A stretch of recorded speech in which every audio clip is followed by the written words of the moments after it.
Who does not fast? Who does not fast? Who has a legitimate excuse for not fasting? There are 4 categories of people who have a legitimate excuse. My dear brothers and sisters, unfortunately, we have a problem now where people become too lax and they simply assume that fasting is not necessary for the most trivial reason. No, fasting is one of the arkan of Islam. Fasting is one of the obligations of Islam. Fasting was revealed in the very second year of the Hijrah. After the Prophet emigrated, the very first thing that came out after Salah was fasting and zakat. They both came down, basically right after the Hijrah by a few months, they came down. And fasting is an obligation upon every single Muslim who is capable of doing so. There are 4 categories of those who are excused from the fasting. The first and the most common one is the woman in her monthly cycle or after she delivers and she is bleeding in that portion, the nifas months. So the woman in her hayd, in her menses, and the woman in her nifas, such a lady obviously does not fast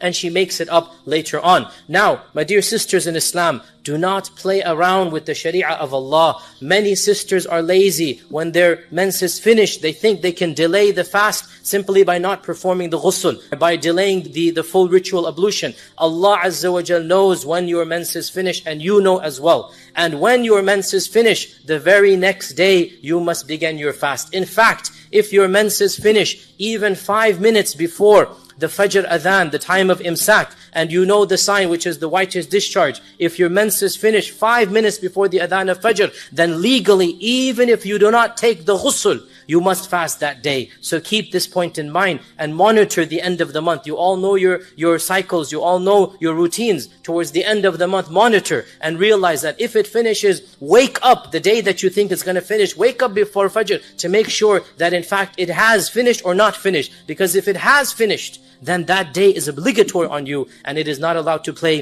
games with the sharia of Allah subhanahu wa ta'ala. This is the first category. The second category are men and women who are sick and traveling. And this category, it is permissible for you to fast. It is permissible for you to leave the fast. It's up to you. But the better thing to do is that if fasting is a hardship, then you should not fast. If fasting complicates your medical problem, if fasting is a hardship during travel, and you know best, travel is relative. For some of us, traveling is an hour and a half drive in the air-conditioned car. In such a case, maybe don't break the fast if you don't want to. Sometimes traveling involves a 15-hour journey across the globe, in which case fasting will be a big problem. You know best. And our Prophet ﷺ said, it is not righteousness to fast while traveling, meaning if it's difficult to fast, Allah will not reward you if you're causing hardship when you are fasting during travel. You decide. If it's a piece of cake, if it's easy, then go ahead and fast. Also in terms of sickness, what constitutes a legitimate sickness? The response is common sense will tell you. You don't need to go to a doctor or even an alim. Common sense will tell you. If you have a little bruise or cut on your finger, that's not going to cause you to not fast. But if you have a high fever, subhanAllah, you need your liquids, you need to drink all day long, you need this, you need that. A high fever definitely is an excuse for leaving the fast and then making it up on a later day. You know, use your better judgment. What sickness is such that it will complicate the fast if I continue fasting? And there might be some gray areas here and there. You're not quite sure. So go ahead and attempt in the morning to fast. If you feel you're getting a more strong headache or this or that, your sickness is being complicated, then break the fast, and Allah Azza wa Jal is forgiving and merciful. Also, there are gray areas of certain medical issues such as diabetes and others. I cannot give you a blanket fatwa. Go to a Muslim doctor. And why do I say Muslim doctor? Because a Muslim will understand the obligation of fasting. Not that we don't trust a non-Muslim doctor, but a non-Muslim does not understand how important fasting is. A Muslim doctor will understand how important fasting is. So if you're diabetic, or if you have a chronic illness in this regard, go to a Muslim reputable doctor so that the Muslim doctor can weigh between, in your case, if you have a heavy meal with these and these ingredients, and then you break your fast at the appropriate time, inshallah, it's okay. So the Muslim doctor can tell you this.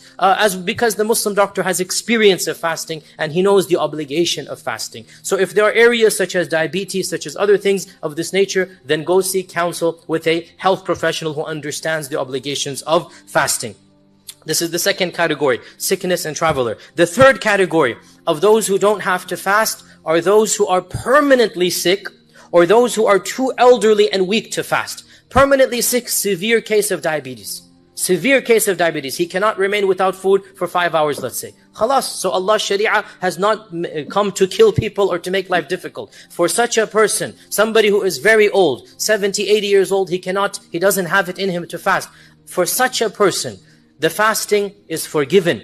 And he will have to give a fidya, which is feeding one person 1 meal per day that he doesn't fast. And the average fidya in America is between $8 to $10. If you want to be safe, give 10. If you give $8 a day, no problem. And you have to give fidya according to the land you're living in. Don't calculate fidya based upon Pakistan or Bangladesh. Calculate fidya based upon America because you're living here. You may send it to Pakistan or Bangladesh, but it has to be $8 a day, not 8 rupees a day. Because you're living in this land, so your fidya is calculated according to this. And this is the third category. The final category, and then we conclude our first khutbah. The final category is the category that's a bit of an ikhtilaf over, and that is women who are pregnant and women who are feeding children.